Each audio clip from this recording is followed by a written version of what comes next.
سڵاتان لەبێت و ئەم کاتتان باش بینەرانی خۆشەویستی تەلەڤیزیۆنی کۆمەڵە بە یارمەتی هاوڕێیانی هاوکارم لە خزمەتتانداین بۆ پێشکەشکردنی گەشتی هەواڵەکانی ڕۆژی سێ شەرمە.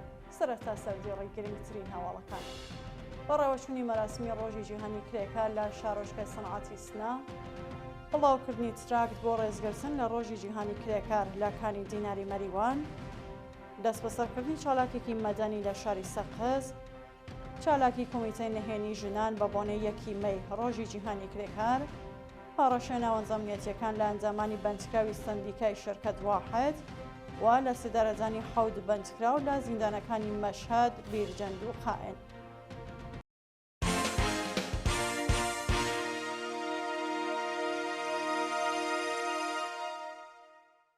درێژە هەواڵەکان.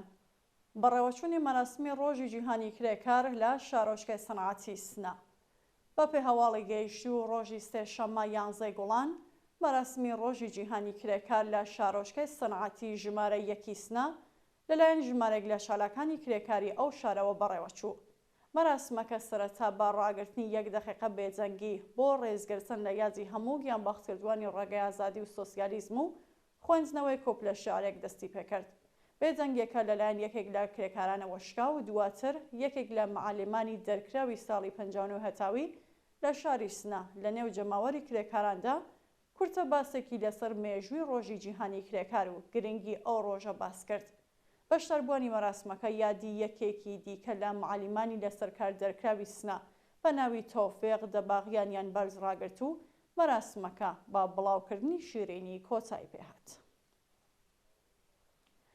بڵاوکردنی تراکت بۆ ڕێزگرتن لە ڕۆژی جیهانی کرێکار لە کانی دیناری مەریوان، بەپێ هەواڵی گەیشتی و ڕۆژی سێشەممە 11 گوڵان لە ئەنگرانی کۆمەڵە و حزبی کۆمۆنیستی ئێران لە مەریوان و کانی دینار بە بۆنێ ڕۆژی 1 مەی ڕۆژی جیهانی کرێکار چالاکی تەبلیغیان ئەنجامدا. بەپێ ئەو وێنانێ بەدەستمان گەیشتووە لە ئەنگرانی کۆمەڵە و حزبی کۆمۆنیستی ئێران دەیان تراکتیان بە مەزمونونەکانی پیرۆز بێت ڕۆژی جیهانی کرێکار، بژی سۆسیالیزم و بژی کۆمەڵە و بژی حزبی کۆمۆنیستی ئێران لە نێو شاری مەریوان، کانی دینار، مەیدانی شەورا و شقامە سەرەکیەکانی شاردا بڵاو کردوێتەوە. برینداربوونی نۆ کۆڵبەر و ناڕوونی چارەنووسی کۆڵبەرێکی ون بوو. شەوی دووشەممە 10 گوڵانی 1403 نۆ کۆڵبەر لە سنوورەکانی نەوسود و مەریوان بە دەستڕێژی گولەی سەرکوزگەرانی خامنەی بریندار بوون. بەپێ راپۆرتی کۆڵبەر نیوز لە شەوی دووشەممە هێزەکانی ڕژیم لە سنووری نەوسود کۆمەڵی کۆڵبەریان داوەتە بەردەستڕێژی گولە و لە ئاکامیە و هێرشەدا 8 کۆڵبەر کە هێشتا ناسناویان ئاشکرا نەکراوە بریندار و ڕەوانە نەخۆشخانەکراون. هەروەها شەوی چوارشەممە 5 گوڵان کۆڵبەرێکی خەڵکی بانە بە ناوی ساسان مەحەممەدی تەمەن 28 ساڵ بە تەقەی هێزەکانی ڕژیم لە سنووری قامیشلوی مەریوان بریندار و پاش چەند ڕۆژ بەستەری بوون باری تەندروستی ناجێگیرا. شانی باسەکە ماوەی 6 ڕۆژە کۆڵبەرێکی خەڵکی جوانڕۆ بە ناوی عنایەت عیوەزینیا تەمەن 35 ساڵ لە سنووری نەوسود بێسەر و شوێن کراوە و نەماڵەکەی هیچ زانیاریەکیان لەسەر چارەنووسی نییە.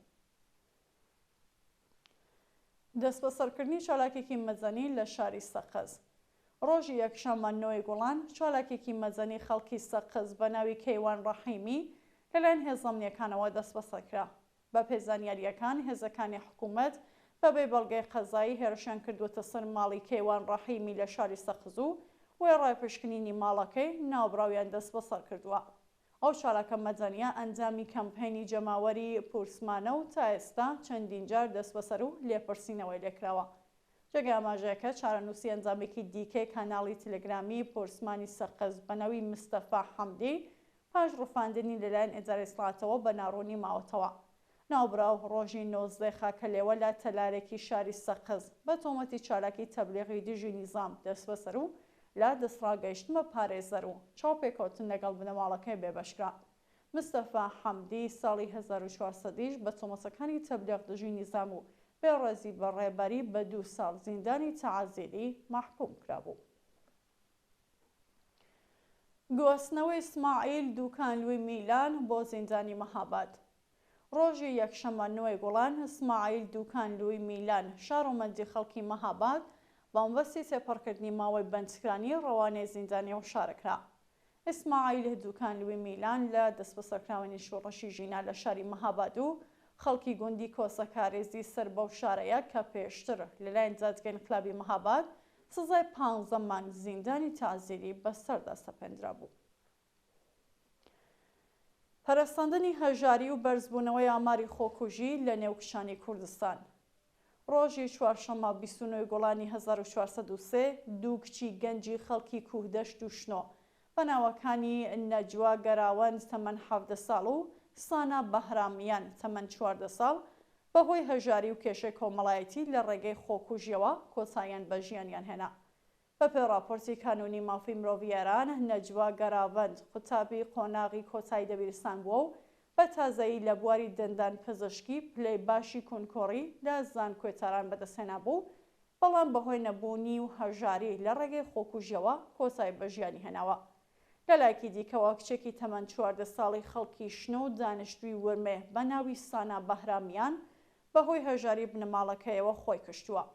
لە هەواڵێکی دیکەدا کچێکی مرمنداڵی خەڵکی هادی شاری تەورێز بە ناوی ئاهوو خەلەفی لەگەڵ هاوڕێیەکی دیکەی لە ڕێگەی خواردنی حەبەوە هەوڵی خۆکوژیان داوە و ئاهوو گیانی لەدەستاوە و زانیارێک لەسەر چارنووسی هاوڕێکەی لەبەردەستانیە. کۆبوونەوەی کرێکارانی پرۆژێ حەفاری بیبی حەکیمە لە ئەهواز. ڕۆژی دووشەممە 10 گوڵان کرێکارانی شاغڵ لە پرۆژێ حەفاری بیبی حەکیمە ئەهواز لە ناڕزایەتی بە نەزانی داخوازیەکانیان دەستیان لە کارکێشایەوە و مانیان گرت. بەپێی راپۆرتەکان کرێکارانی شاغڵ لە پرۆژێ بیبی حەکیمە ئەهواز لە ناڕزایەتی بە نەزانی حەقدەست و مەزایەت وەخراوەکانیان دەستیان لە کارکێشایەوە و با داخستنی جادەی سەرەکی نزیک پرۆژەکە ڕێگەیان لە هاتووشی بەرهەڵگرەکان گرتووە. درێژەی مانگرتنی کامیۆنداران لە بەلوچستان. ڕۆژی دووشەممە 10 گوڵانی 1403 کامیۆندارانی شارەکانی ڕاسک و ئێران شار بۆ سێهەمین ڕۆژی بەردەوام لە ناڕزایەتی بە کەمکردنەوەی پشکی سوتەمانی مانیان گرت. لە مانگی خاکەلێوەی ئەم ساڵەوە کە دەوڵەت بڕیاری کەمکردنەوەی پشکی سوتەمەنی بەرهەڵگرانی داوە، کامیۆنداران لە شارەکانی پارێزگای سیستان و بەلوچستان چەندین جارمانیان گرتووە. لە ڕۆژانی ڕابردوو شۆفێرانی باڵ هەرگەڵدا شارەکانی تاران، مەشهەد، عەراق، عەسەلویە، ئیسفەهان، کرمان و تۆرێز دەستیان لە کارکێشا و خوازیاری چاکسازی لە ژیان و معیشەتیان بوون. چالاکی کۆمیتەی نهێنی ژنان بە بۆنەی 1 مەی ڕۆژی جیهانی کرێکار. ڕۆژی دووشەممە 10 گوڵانی 1403 کۆمیتەی نهێنی ژنانی تاران بە بۆنەی 1 مەی ڕۆژی جیهانی کرێکار سەدان تراکتیان لە شەقام و کۆڵانەکانی ئەو شارە بڵاو کردەوە. کۆمیتەی نهێنی ژنانی تاران لە پەیامەکانیاندا وتیان لە دۆخێکدا کە هێزەکانی سەر بە خامنەی بە هەموو شێوەیەک خەڵک سەرکوت دەکەن، کۆمەڵێک ئازادی خوازی بێناو نیشان دیوارەکان دەشکێن و دەڕۆنە سەر شەقام. لە کاتێکدا جیاوازی لە نێوان کار و سەرمای گەیشتووەتە لووتکەی خۆی، ئێمەی کرێکار ڕێگە چارەیەکمان نییە جیان لەوەی ئەو بارودۆخە بگۆڕین. ئەو گۆڕانکاریە پێویستی بە زانیاریە، زانیاری لەسەر دژمنێکی هاوبەش بە ناوی سەرمایەداری و ناسینی جیاوازی چینایەتی کە یەکەم هەنگاوە بۆ ڕزگاربوون واتە یەکگرتووی چینی کرێکار. ئەو یەکڕێزیە تەنیا لە نێوان کرێکارانی کارخانە و کارگەکاندا نییە، بەڵکو ئەبێ لە نێوان هەموو کرێکارانی بەشەکانی دیکە کە بە شێوازی جۆراوجۆر دەشەوسێندرەنەوە و هەموو ژنانی ئازادیخواز و بەرابەری تەڵەب ساز بێت. ئێمە کرێکار یەکگرتوو دەبین چونکە ڕزگاری تاکە کەسی ممکن نییە. هەڕەشەی ناوەنجامێتیەکان لە ئەنجامانی بەندکراوی سندیکای شەرکەت واحد. ڕۆژی دووشەممە 10 گوڵان هێزەمیەتیەکانی تاران هاوکار لەگەڵ ڕۆژی جیهانی کرێکار هەڕەشەیان لە شەڵەکانی کرێکاری بەندکراو لە زیندانی ئێڤین کرد. بەپێی راپۆرتەکان سێ ئەندامی سندیکای کرێکارانی شەرکەتی واحدی تاران بە ناوەکانی ڕەزا شەهابی، داود ڕەزەوی، حەسەن سعیدی هاوڕێ لەگەڵ کێوان موحتەدی بۆ بەندی 209 گوازراونەتەوە و پاش لێپرسینەوە و هەڕەشە هێزانیەکان گەڕێندراونەتەوە بۆ بەندی 4 زیندانی ئێڤین. هێزەکانی حکوومەت بۆ 4 چالاکە کرێکاریان وتووەکە نابێت لە ڕۆژی جیهانی کرێکاردا بەیانیە بڵاو بکەنەوە یان ناڕزایەتی دەرببڕن. ئەگەر هۆشدارەکان لە بەرچاو نەگرن ئەوە پەروەندە سازیان بۆ دەکرێت. هێزە ئەمنیەکان هەروەها داوایان لە ڕێحانە ئەنساری نەژاد و ئانیشە ئەسەدوڵڵاهی دوو چالاکی کرێکاری ڕاگیراوی زیندانی ئێڤین کردووەکە سەردانی بازجوو بکەن بەڵام قبوڵیان نەکردووە. گیانەدەستان و برینداربوونی 7 کرێکار بەهۆی چەقینەوەی بەلەم لە چابەهار. ڕۆژی دووشەمە 10 گۆڵان کەپسولێکی گاز لە بەلەمێکی ماسیگیری لە چابەهار سەخیەوە و بۆ هۆیەوە کرێکارە گیانێ دەدەستا و 3 کرێکاری دیکەش بریندار و 3 کەس ون بوون. بەپێ راپۆرتی کەمپەینی شالەکانی بەلوچ بەشی سەرەوەی بەلەمەکان بەهۆی دزەکردنی گاز سەقیوەتەوە و لە ئاکامیەوە ڕووداوەزا کرێکاری گیانی لەدەستاوە 3 کرێکار بریندار و 3 کرێکاری دیکەش لە بەشی خوارەوەی بەلەمەکەدا گیریان خواردووە و هیچ زانیاریەک لەسەر چارەنووسیان لەبەردەستانیە. لە سێدارەدانی 7 بەندکراو لە زیندانەکانی مەشهد، بیرجەند و خائن. بەیانی سێشەممە 11 گۆڵانی 1403 حکومی ئاعدامی 7 بەندکراو لەوانە ژنێک لە زیندانەکانی مەشهد، بیرجەند و قائن جێبەجێکرا و 6 بەندکراوی سیاسی عەرەب لە زیندانی ئەحواز مەترسی لە سێدارەدانیان لەسەرا. بەیانی سێشەممە 11 گۆڵان بەندکراوێکی بەلوچ بە ناوی عەلی ڕزا سەرگوڵزایی تەمەن 25 ساڵ بە تۆمەتی پەیوەندیدار بە مادەی هۆشبەر لە زیندانی مەشهد ئەعدام کرا. هەروەها لە زیندانی بیرجەند 4 بەندکراو کە ناسناوی 2 کەسیان بریتیە لە مهدی ئەشتەرەک و مەحموود گۆرگیش و 2 بەندکراوی دیکە کە یەکێکیان ژنە و ناویان ئاشکرا نەبووە بە هەمان تۆمەت لە سێدارەدراون.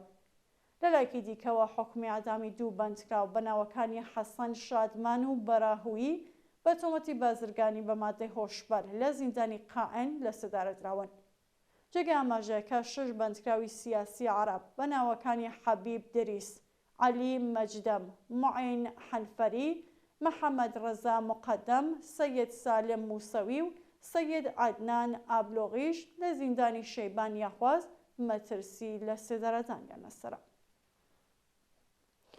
دووە هەواڵ کوژران و برینداربوونی 7 سوختبەر و هاوڵاتی بەلوچ لەلایەن هێزەکانی حکوومەت.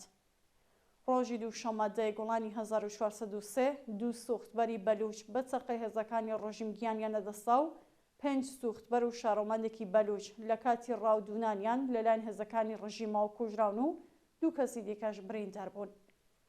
بەپێ راپۆرتی کەمپەینی شالەکانی بەلوچ 2 سوختبەری مێرمەنداڵی بەلوچ بە ناوەکانی محەممەد ڕەخشانی تەمەن 15 ساڵ و یونس چاه ئەحمەد تەمەن 20 ساڵ پاش تەقەی هێزەکانی ڕژیم لە ناوچەی کوهستانی بەندەر عەباس ئۆتۆمۆبیلەکەیان ئاگریگرت و لە نێو ئاگردا سووتان.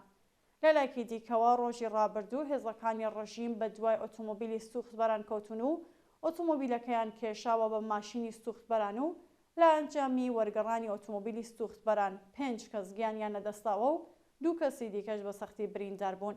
ناسناوی 3 کەس لە قوربانیەکان بریتیە لە محەممەد گۆردەهانی تەمەن 26 ساڵ، شەکوور بەلیدە و عەبدوڵڵا بەلوچزەهی. نەرانی خۆشەویست هەواڵەکانتان پێشکەشکە هەر شاد و وەستە.